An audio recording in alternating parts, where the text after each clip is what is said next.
Hey guys, welcome back to Altcoin Buzz Spotlight with me, Leia Heilpan, the show where we speak to entrepreneurs, innovators, and thought leaders in the cryptocurrency and blockchain space. Joining me today is Mark Smargon, the CEO of Fuse. Fuse was founded in 2019 and aims to bring the power of mobile payments to communities around the world. By connecting payments to the blockchain, it aims to replace Visa as the #1 go-to payment solution. Guys, don't forget to hit the like button if you enjoyed this segment and leave a comment below letting us know who you want us to interview next and which topics you want us to cover. Mark, great to have you on Altcoin Buzz. How are you doing today? I'm doing amazing. Thank you for having me. Yeah, it's a pleasure. And you have a pretty interesting topic. So I am looking forward to sort of getting a bit more information on this. So just to begin, let's keep it light. Can you in brief tell us about Fuse? So Fuse is a company that we started last year, and but we go way back almost 8 years in this space in crypto. And my previous companies were all dealing with payments, and Fuse is implementing everything we learned in the past 8 years of the roller coaster that is crypto. Right now, the network is really starting to do marketing. Our goal is to take basically building a decentralized version of Stripe. So people in the crypto space right now are used to more services that focus on people that have crypto. We're building an infrastructure for people that don't have crypto, but can use crypto rails, crypto infrastructure to deliver payments in places in the world where there's no banking infrastructure or no alternatives. People still use paper cash, and we want to make them on board to mobile by using crypto rails. So that's like the very quick explanation about Fuse. So you sort of just touched on it there. So you aim to essentially connect people using blockchain technology. So does this include people using fiat, or does it have to use crypto? Just let's elaborate a little bit more on this. So what we see moving forward is less discussion about people that want to buy crypto for investment and more people that want to use mobile money. There's a very stronger than the crypto trend and really stronger than any other trend is really the fact that cash is disappearing, and there's more and more consumer demand in the world to do payments on mobile. This is universal. Every place in the world that has mobile adoption, like every place in the world where people use smartphones, we see slowly more and more demand is building for mobile payments. And this is happening very fast. There's a very strong consumer demand for it, but also the regulators want it. We believe that open source technology can really democratize the infrastructure. Right now, offering mobile payments is a game only for banks and big technology companies and maybe big retailers. But if you're a smaller company, if you're a local retailer, if you're a marketplace, a municipality, if you want to build a loyalty system, if you want to, there's a very high barrier of entry, and Fuse wants to lower it. And that's really how we use crypto. It's not really to sell people an investment, it's really use it as an infrastructure. Okay, so just to sort of fully clarify then, so using your mobile app, they will only be able to hold cryptocurrencies? They will be able to hold cryptocurrencies like Bitcoin, Ethereum, but our focus is more on stable coins. Right. Dollar, euro. There's an ecosystem of stable coins that is being developed around the world. In some places, we see, like Indonesia, for instance, already there's like several stable coins. In Europe, we have already several companies that offer those services. We see this space growing, and it reduces a lot of the learning curve for customers that want to onboard to crypto. They can buy dollars. It's much easier to onboard to dollar. And the fact that it's crypto dollar, that's not really interesting for the consumer. That's not important. Like, we really want to make the experience of decentralized assets feel like what they already know. So that's the challenge. How do we create an experience that delivers like centralized experience, but still non-custodial? Okay, and I think that's a really interesting point, actually, that you're non-custodial. That wasn't something that actually I came across, so I think that's really interesting to hear. Just because a lot of the times in these sort of parts of the world which need these sort of payment solutions, they're sort of moving away from custodial services for that reason, because they are custodial, because they've had issues with their government. So I think that's really interesting. So because you guys are back end, does that mean that they have to use your mobile service in order to sort of just use your service overall? Because obviously there's a strong focus on that app. So is the app essential to being a part of Fuse? So now Fuse is a network, first and foremost. We've built the network bottom up. So first we started by releasing a sidechain for Ethereum. Basically, the things that you would do with Fuse are similar to stuff you would do with Cash or Visa. And those are just not things you would do on Ethereum mainnet. So we had to build a network that is optimized for payments, for people sending money to their kids, like allowances, for remittances, for P2P payments. I'm going to buy milk at the grocery store. Doesn't really make sense to buy milk and announce it on a global settlement network like Ethereum. So we've built a network that is optimized for payments, and that's the first layer. On top of that, we've built a product for the operators. So every local operator can launch a wallet, can launch a currency, a loyalty program, can create his own scheme, local currency, alternative means of exchange, like anything you would want to build on Fuse. We want it to be easy for non-developers to do it. And this is the studio. So that's the layer for the operators. It's more of a back-end product to create those systems. And then the consumer layer, which is the wallet, we're completely agnostic. You can use any wallet you want. For instance, one of our biggest project on Fuse is Good Dollar, which is a project by Toro for UBI, and they have very nice numbers, like something like 40,000 daily active users or something like that. And right now they're using their own wallet. So we're really agnostic to this and that wallet, because Fuse is not a wallet. Fuse is a network.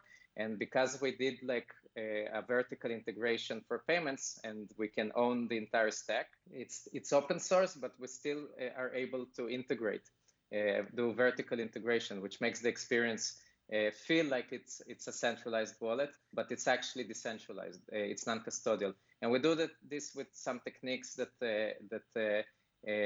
save the work for other companies. So we use fee abstraction, social recovery. We touch on specific points that make crypto more usable to consumers, to mainstream audiences, not necessarily to investors. We don't see our target audience as people that have MetaMask, for instance. Right. Okay, fine. So with all of that in mind then, who would you say some of your main competitors are, and how would you say that you're different to them? Yeah, so there's competitors from the crypto space. I don't see too many companies that are really focused on similar stuff. Most of crypto payment products are meant for people that have crypto, i.e. Bitcoin or Ethereum. We're basically addressing a market that doesn't know anything about crypto, and it's a bit different. So the equivalent would be more like Visa or Stripe, Square, PayPal. So for example, Square, PayPal, and Stripe, they take 2.9% for every transaction. Fuse business model is taking 1 cent per transaction. With Stripe, there's just some things you couldn't use it for. For instance, if you want to buy a grocery store, you wouldn't pay 2.9% of the transaction. On Fuse, it doesn't matter what is the size of the transaction. You will always pay a fixed fee of 1 cent, and it doesn't matter if it's $1 million you want to move or $1. It will always be 1 cent per transaction, and that's the uniqueness of this model. And this is also why we're using the blockchain. The only way to achieve this business model is if we're using an open source infrastructure and building an ecosystem around it, where no one company can take fees. There's like an ecosystem of companies that can provide services. and the network is really a ledger. So you have touched on my next question. My question essentially was, how is it possible, despite wanting to sort of provide a similar service to Stripe, how is it possible that you guys can actually only charge 1 cent fee? So the way that Visa works, and most of the companies that use this infrastructure, and bear in mind that Visa is a technology from the 60s, that changed a lot over the years, but still, in essence, it's not a technology that was created in the age of the internet. It was created much before that, a long time before that. Fuse is using a ledger, a public ledger. Anybody can put the data there. So there's no consumer protection. There's no chargebacks. There's a lot of costs that are involved with the fee that Stripe or Square are charging, the 2.9%. The majority of the fee is really because of the consumer protection they provide. Mm-hmm. You can go and call Visa and cancel any transaction you want and get your money back as a consumer. And the merchant bear that cost, and there's risk involved. So every transaction you're doing, there's risk management. Even if you're using Uber and you go into a cab, Uber is actually doing some risk management on the back end, just to give you a good experience, just to clear the transaction and let you ride the car. On Fuse, there's no chargebacks, there's no consumer protection, but there's also no risk management. You're only paying for how much data you put in a ledger. Consumer protection, something that you can charge on top of the basic fee that the network is charging. So basically, by default, Fuse behaves like regular cash with physical cash. You don't pay any fees. You don't have any consumer protection necessarily, and definitely don't have any chargebacks. And we wanted to mimic that, but in the digital world. On top of Fuse, you can definitely provide a lot of other services like recurrent payments, credit, insurance. It's an open garden because it's a public blockchain. So there's no one entity that provides this service, which it's really comfortable. In America, Stripe is really popular with startups. Square is a very big company working with small and medium business. But those two companies, they almost don't provide any services outside of the US.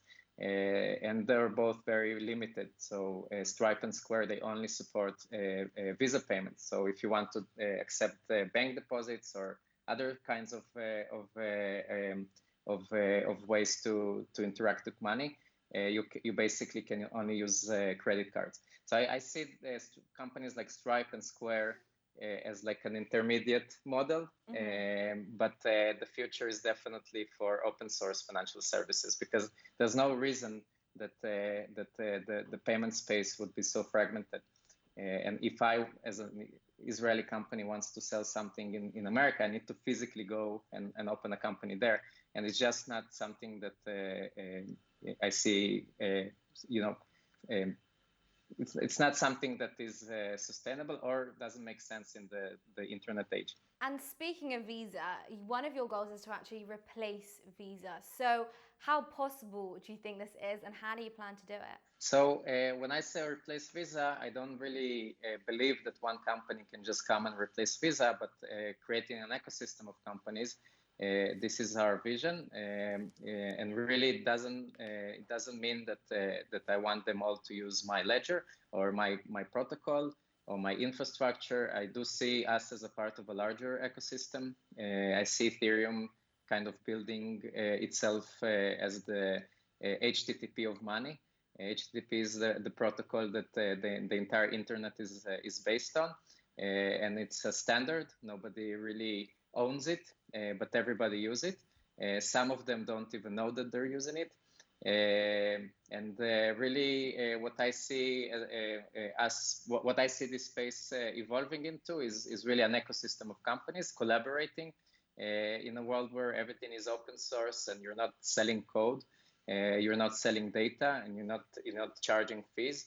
Your models are much more interesting. You're starting to think about how money can circulate more, how to incentivize people to generate more economic activity.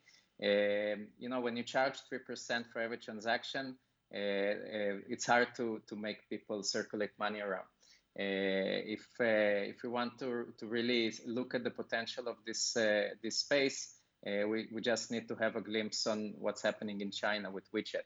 And the potential is enormous. Like over a course of like, I don't know, 3-4 years, China completely removed cash from circulation. But also it came with a lot of other problems. So it created a lot of good, but this model where one company controls all the data, charges all the fees, and basically there's one company which is the gatekeeper. In China, two companies, Alipay and WeChat, control 95% of the market. So that's not sustainable either. So what we want to see is more smaller players getting into this space. Every place that has a phone has a consumer demand to pay on mobile, and Fuse just want to help this happen. So this is how we beat Visa, by offering a radically different business model that, in my opinion, is much better. Now, given the kind of product that this is, especially the use of stable coins, what continents, which parts of the world are you guys tapping into, and where are you already set up, I guess? Yeah, so first of all, our focus is more right now on Europe, South America, and Africa. And most of our pilots are from there, but it's not really a focus for a specific continent. I think the really incredible thing about crypto that is truly global, we see we're just about to launch a project in Thailand for payments at a music festival. Which is amazing that they still have music festivals. Hope they will not cancel it because of Corona. So the really amazing thing is that we can build a product and offer it open source, and we get contributions from the people. So if somebody wants to use it in Thailand, they go and translate it. If somebody wants to use it, we already have 10 languages where the wallet was translated to. And it's really amazing to see that some of those translations, people just fix they want to launch something in Germany, they translated this to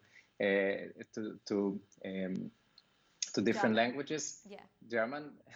The whole point is that these things grows bottom up. And can reach places where I don't believe one company can really go. So given how decentralized this is, have you had any regulatory or any compliance issues? So first of all, we're using third-party fiat ramps, like the Ramp Network, MoonPay, Transact. All of them deal with local connections to fiat. So if you want to do deposits from a bank account, deposits from a credit card, you can do it through a third-party service provider. And the vision, or why we're so excited about non-custodial payment apps is really the fact that you don't need to have a money transmitter license if you don't hold any funds, if you don't control any private information, and you can't do anything on behalf of the user without this consent. Those are all things that make regulation easier. If in Europe you want to hold money on behalf of other users, you need an e-money license. But if you offer a service where you only do, the footwork, only do the operations, the customer support, but you can't really touch any private information or money of customers, then you can basically reduce a lot of regulatory costs, which is a big advantage, and also a big reason why we're focusing on non-custodial technology, because we really want, this is the fastest way to reach customers without dealing with a lot of licensing. Okay, so just finally then, you guys are just over 1 year old, I think about 1 year and 2 weeks old, something like that. So yeah. Tell me, what is the plan for a year from now? Where can we expect you in 6 months and 12 months time?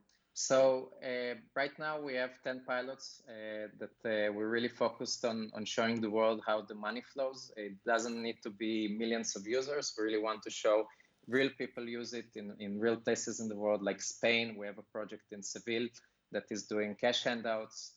We have the music festival in Thailand, a Peruvian stablecoin in Peru. There's very interesting pilots happening all over the world. We want to scale those 10 pilots over the next few months to 100. And in the next 2 years, the plan is to reach 1,000 communities, really try to focus on the long tail. So it's not, our focus is not to come to like a major city like London and open in the center of the city a project and start onboarding millions of users. The plan is to really focus on the long tail. We want small communities of about 1,000 people each. And in 2 years, we believe we can reach 1 million transactions a day. So it's 1,000 communities doing 1,000 transactions a day. It's really something that we believe is a different focus. Usually you go and build where there's, in the West, for instance, you go to big cities, you start from there. I think that the big advantage or the lowest hanging fruit is coming to places where there's no banking infrastructure. And you would be surprised, even in Europe and in North America, how many people don't have bank accounts and how many places still use food stamps or use cash for charity. Now with the Corona especially, a lot of those places just want to use their phones to pay. And we want to address that need. Yeah, absolutely. There is definitely a growing market for this across the globe. So some really exciting times ahead for you guys. Mark, thank you so much. It's been such a pleasure having you on Altcoin Buzz today. Thank you very much.